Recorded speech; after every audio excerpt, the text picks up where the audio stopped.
You know, we're all taught to think that an annual checkup is always a good thing, right? More information, more tests, it's just being proactive. But what if I told you that for seniors, some of those routine tests could actually be doing more harm than good? We're talking about unnecessary surgeries, really serious complications, and in some cases, even raising the risk of cancer. And look, that's a tough question to even ask, but it's one we have to. Because there's this growing mountain of research that's uncovering a pretty troubling trend. It turns out the hunt for potential problems can, paradoxically, create very, very real ones, especially for folks over the age of 70. Get a load of this number, it's staggering. New studies are showing that up to 37%, that's more than a third, of medical tests for seniors can kick off this harmful domino effect. We're talking treatments you never needed, side effects that just tank your quality of life, and complications from procedures that were totally avoidable. So today, we're going to pull back the curtain on the 5 checkups that, according to the latest science, seniors and their families might really want to think twice about. Okay, kicking off our countdown at number 5 is the routine bone density scan. Now, on the surface, it sounds perfectly reasonable, right? It's quick, it's painless, it checks your bone health. But the real danger isn't the scan itself. Oh no, it's what happens after the scan, when a completely normal part of aging gets treated like a disease. So this test is called a DEXA scan, and its whole job is to look for osteoporosis. But here's the critical piece of the puzzle. For almost every single older adult, especially women, the scan is going to show some bone loss. It's just a natural part of getting older, kind of like getting wrinkles or gray hair. The problem starts when this normal process gets medicalized, and a number on a chart suddenly becomes a diagnosis that needs aggressive treatment. And if you want to see what this looks like in real life, let's talk about Rose. She's a 76-year-old retired piano teacher, just vibrant, walked every day, never had a fall in her life. Her routine DEXA scan showed some mild bone loss. Her doctor, trying to do the right thing, immediately put her on this powerful medication. Well, within months, Rose developed terrible acid reflux and this awful jaw pain, so bad she couldn't play the piano anymore, the one thing that gave her the most joy. You see, the problem wasn't her bones.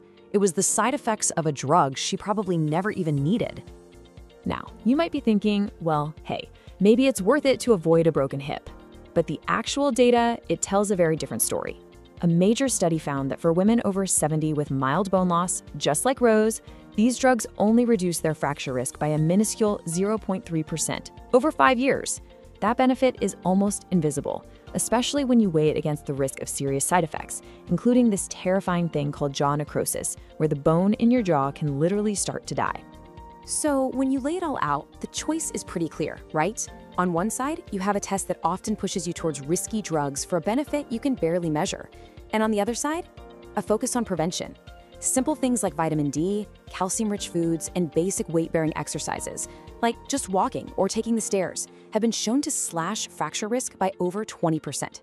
For many people, the path to stronger bones isn't in a pharmacy, it's just in your daily life. All right, let's move on to numbers 4 and 3 on our list. We're going to tackle these two together because they really highlight a similar problem. These are super powerful scans that are so detailed, they almost always find something.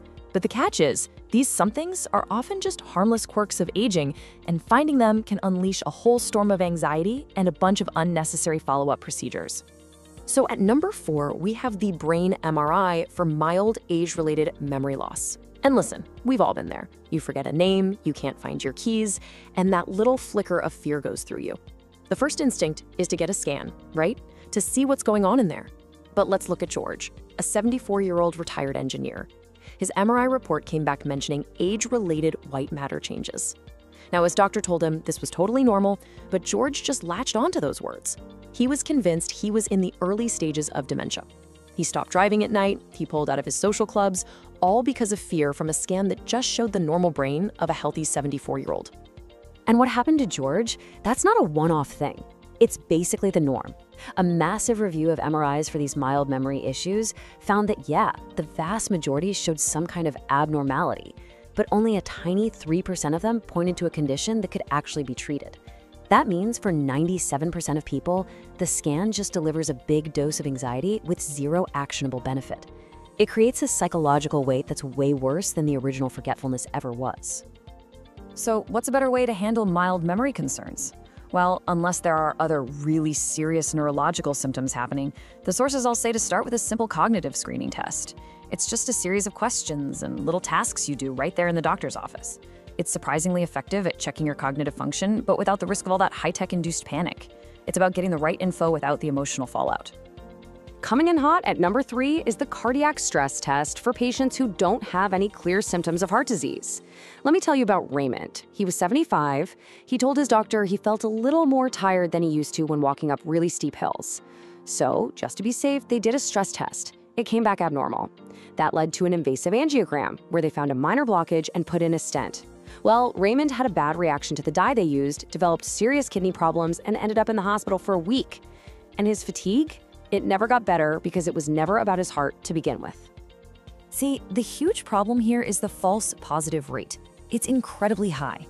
In older adults without any active symptoms, studies show these stress tests can be wrong up to 40% of the time. Just think about that for a second. 4 out of every 10 people are being told they might have a serious heart problem when they actually don't. And that inaccuracy is what shoves people like Raymond onto this conveyor belt of risky, invasive procedures that have no proven benefit for them. Okay, so what's the smarter way to investigate something like general fatigue? Well, the sources point to much safer first steps.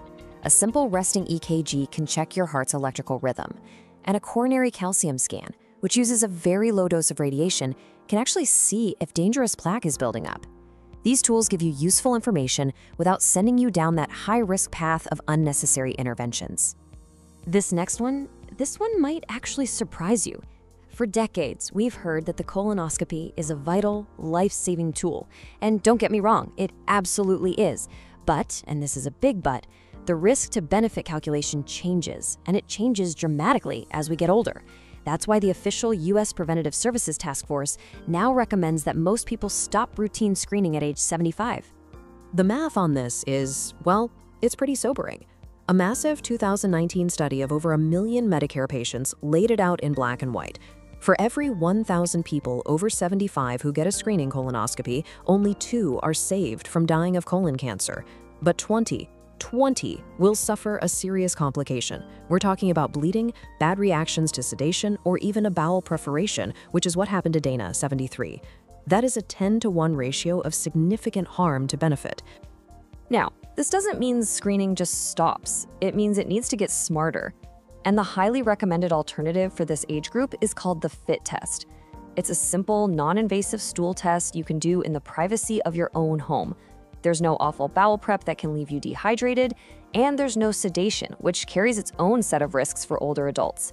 It's the perfect example of screening smarter, not harder. And here we are. We've arrived at the #1 most overused and potentially harmful checkup for seniors. To give you some perspective, one study suggests this single test could be responsible for as many future cancer cases as a daily drinking habit. That's right, a test designed to detect disease may actually be causing it. And here it is, the full-body CT scan. You see these marketed at those high-end executive health clinics, right? They're sold as the ultimate proactive tool to find anything and everything before it's a problem. But the reality is, for a healthy person with no symptoms, the scan is a massive gamble, exposing your entire body to a huge dose of radiation for absolutely no proven benefit. Let's be crystal clear about the radiation we're talking about here. One single full-body CT scan delivers a dose that's equivalent to getting about 500 chest X-rays, all at once. 500. The American College of Radiology has been completely blunt about this. There is zero scientific evidence that these whole-body scans save lives in people without symptoms. But there is a ton of evidence of potential harm, both from the radiation and from all the little incidental things it will inevitably find. And this is the ultimate terrifying irony. A 2023 modeling study estimated that the cumulative radiation from the explosion in CT scans may now be a contributing cause in up to 5% of all cancer cases in the United States. Just let that sink in for a minute. 1 out of every 20 cancers could be linked to a diagnostic scan. It is the most extreme example of a preventative measure being potentially worse than the disease it's supposed to find. So, after hearing all this, the big takeaway isn't to stop trusting medicine. It's to become a more empowered partner in your own healthcare. And it all starts by asking one simple, critical question before any test. What happens next if you find something? Understand the road that test could put you on. Talk about the specific risk versus reward for you, for your age, for your health. And please, never forget that the most powerful tools for a long, healthy life, activity, good food, sleep, they don't require a prescription. Sometimes less medicine really is more health. And that leaves us with one last critical question to chew on. In a world with all this amazing medical technology, it is so easy to assume that more testing, more data is always better. But as we've seen today, sometimes the relentless pursuit of health can itself become unhealthy. The real challenge, and maybe the future of good medicine, is finding the wisdom to know when to act and when to let well enough alone.